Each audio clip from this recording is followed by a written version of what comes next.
airplanes. By the way, in 6 months, if you fly, you won't be legal, but they will not take action against you. ah, fine point of the law. Okay. Oh, by the way, I forgot something here.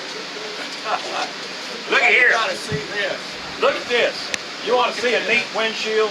Some nice work. Tell us what airplane it is. It's my own design biplane. Has a 24-foot wingspan, 2 plates, hopefully a 600-pound empty weight. 600 empty. You're going to build real light, aren't you? Trying to. Yes. That suit's real heavy to me right now, which is a little lighter. But this, power. yes, sir. This is a beautiful windshield. Come by and take a look at it in a minute. Very, very nice work there. Okay, and we have Carol and her husband. Visiting airplanes this month are, of course, a bunch of cool airplanes out here. 4. She told me she's going to bring 3. She was real cool and brought 4. We like that. Carol, by the way, it's an aerobatic school. She spoke to us before, and they give great aerobatic instruction down there. You've got the pits and the Great Lakes. Oh, I love the Great Lakes. Don't you love the Great Lakes? Carol, you want to say anything to us about the school, or try to get you some customers? Yeah, come on. Where's it located? It's at the airport. Midway Airport. Midway Airport. By the way, this is John. A round of applause for John. We hadn't seen him in a long time. He's an old EAA guy, and he's an architect if you need an architect too. He's got a Cherokee that he's owned for, what is it, 72 years? 35 years, I'm sorry. It's 35, not 72. It's not flying right now, but it's going to. He's going to fly again. So we're glad to see John back over here. Yeah. Okay, so yes, we want customers. Aerobatics, tailwheel, glider, whatever you like. But yeah, they got gliders. Remember that? Instead we came to tell you a story about something that happened for us recently. But before we get started with that, I want to tell you a story I heard. Whether it's true or not, I don't know. We recently had some work done on one of our airplanes by a fellow who was a mechanic for Bob Hoover. So we said, you know, tell us something that we wouldn't know about Bob Hoover.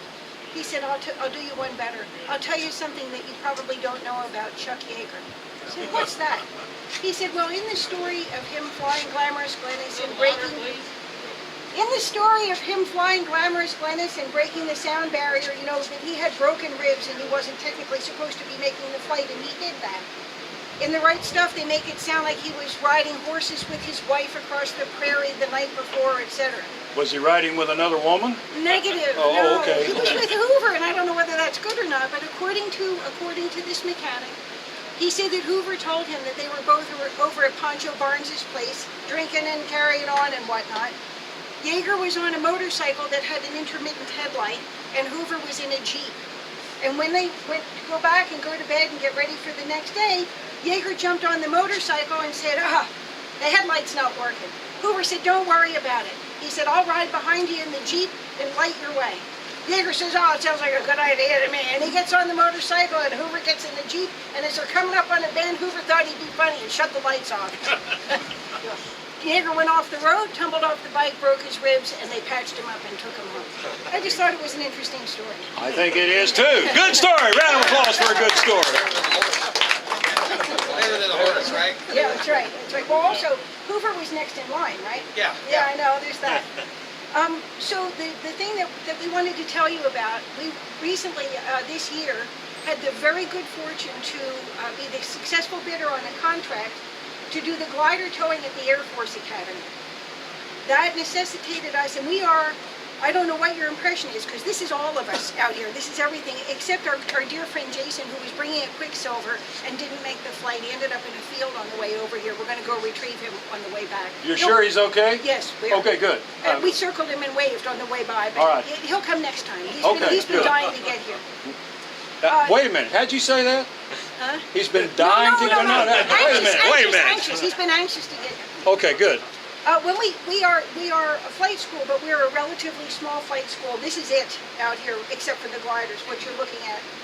At the time that we got the contract, it necessitated us to go out and find purchase, move, and retrofit 6 Super Cubs and then get them up to Colorado to do the job. And my husband, show us your muscles. Right, my husband did all that, and I'm going to... Introduce her husband. I'm going to invite him up to tell you about it. This is my husband, Pete Setian. Yeah, round of applause for Pete. Nobody's, okay. Let's give her a hand. Hey, thank you, Carol. So we had, can you hear me back there? Yes. We had 45 days to pre-buy 6 Cubs, purchase them, bring them to Midway, retrofit them, and then take them back to Colorado Springs. The modification, we spent about 170 hours each airplane modifying them. So that's a lot of work real fast. We probably had anywhere from 3 guys to 10 guys at a time working on all 6 aircraft. And also in a hangar like this, because we had 6 airplanes stuffed into a hangar. So some of the so the first week was going all over the U.S. finding the 6 airplanes. If you were watching the Super Cub market, you'd have seen a lot of Super Cubs, and then all of a sudden there was no Super Cubs, because I went all over the U.S., spent a week, pre-buy, got 6 of the best ones, and then we ended up bringing them home. So some of the modifications that we did, the big thing was going from 150 horse to 180 horse engine. Had to buy the STC from Cub Crafters, which involved a new, of course, obviously the new engine, new cowling. We had to modify the fuel system. I don't know if you're aware of the normal Cub, Super Cub fuel system has header tanks. So you get rid of the header tanks, you put some other holes in the fuel tank, modify the system that way. The cowling was kind of mostly put together, but then of course you had to fit it to each aircraft. Was a little bit, every aircraft had a little bit of different parts to it, so you had to modify each cowling. We had to put since these are in Colorado Springs, we also put 82-inch props with a 40-inch pitch on them. With that, we had to put extended gear on. We had to go just a little bit longer gear because the props were too long for the normal gear. We also put the tossed tow releases for the glider tows. We had to wire those in. What else? There might have been a couple more modifications, smaller modifications, but those are the biggest ones. We had a group of people that one group was good at working on the cowling. I got chosen to work on the fuel system. All of us would install the engines and so on and so forth. So it was a hectic ordeal, but it was actually a lot of fun. We spent every day we show up about 7 o'clock, and then we leave the next morning probably about midnight to 1 o'clock in the morning to get all this done. So. Now, you got paid for this? No, we did not get paid for this. It's a Typical airplane. You don't. Yes, it was. We had to put out financially. We had to put out a lot of money at the beginning, and then as the contract goes through the next 6 years, we'll slowly bring that money back into the fold. So there's a lot of money out front. Probably spent all told, purchasing the aircraft and modifying them, just about $1 million, somewhere in there.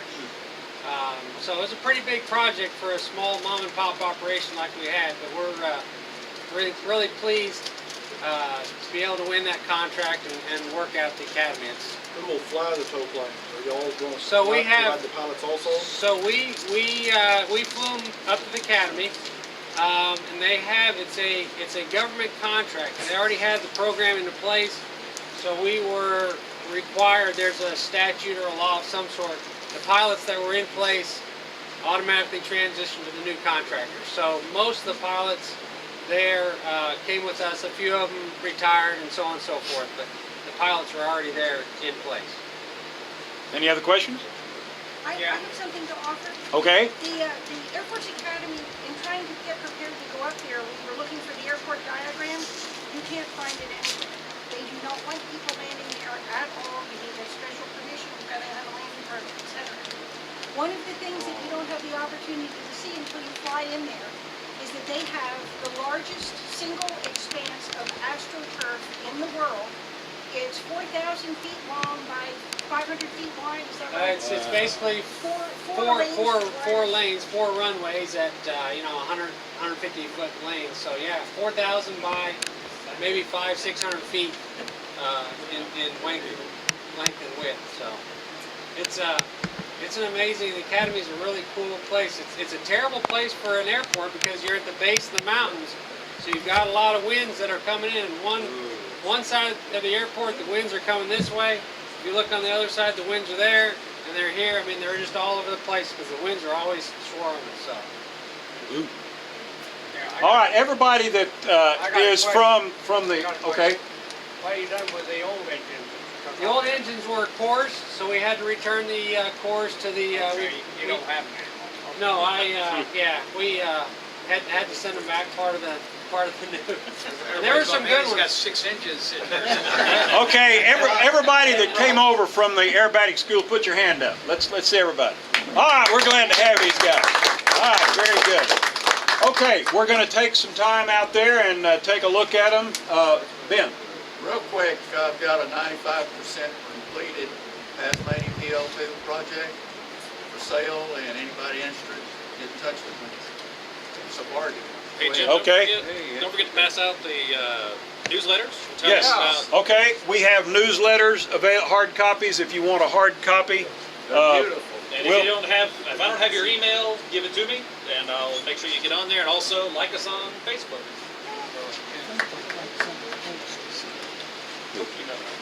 All right, yeah. I don't think they did. It was bumpy. All right, listen, everybody. It's good to see you. Glad to have you. Oh, what's your name? Tell me again. I'm sorry. Kayla. Kayla. Hey, Women in Aviation. She's a mechanic down front. Those guys have been beating on her head going, you got to come to the EAA meeting, and she came. So we're glad to have Kayla. All right, come look at the airplanes. Good to have you here. We'll see you in a month. Meeting's back in here in about 15 or 20 minutes if you want to come.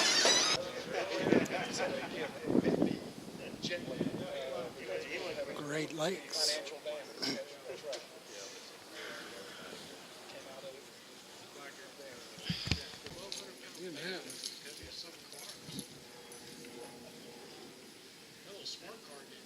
Which one of them worth nowadays? About 50 grand? One of these, oh man, a lot more. Especially if you buy it new. Are they still building them? Yeah, I still heard that one. Say Wednesday,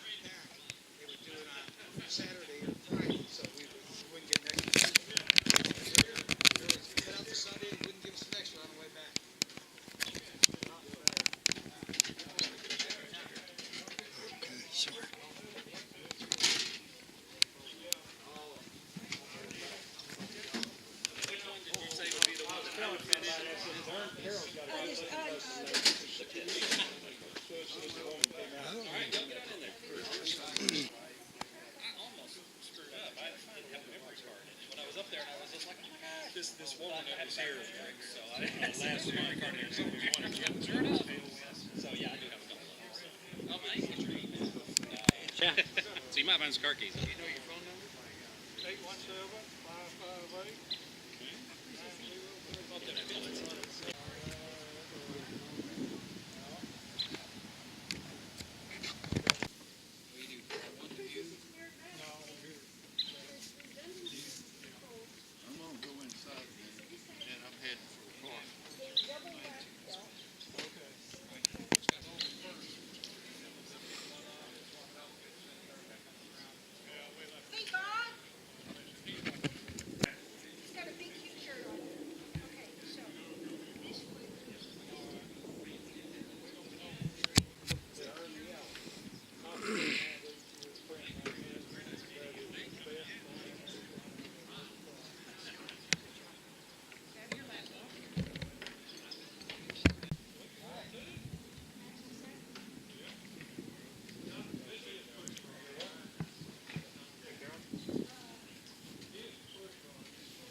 it's a dream airplane. S2B kits.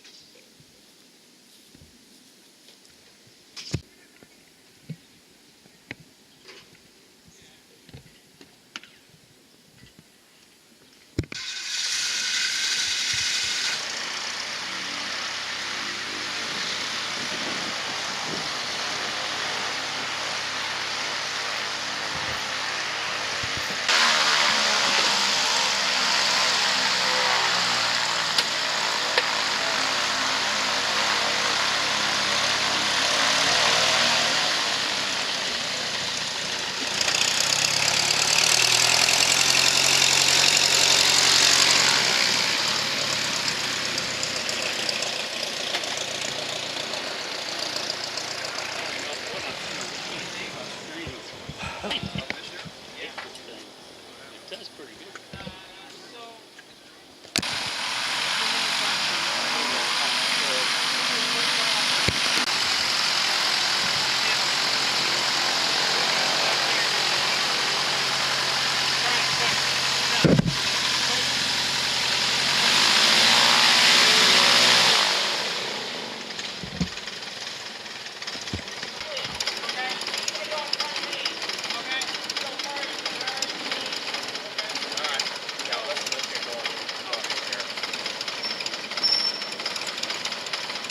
$100 probably. 500.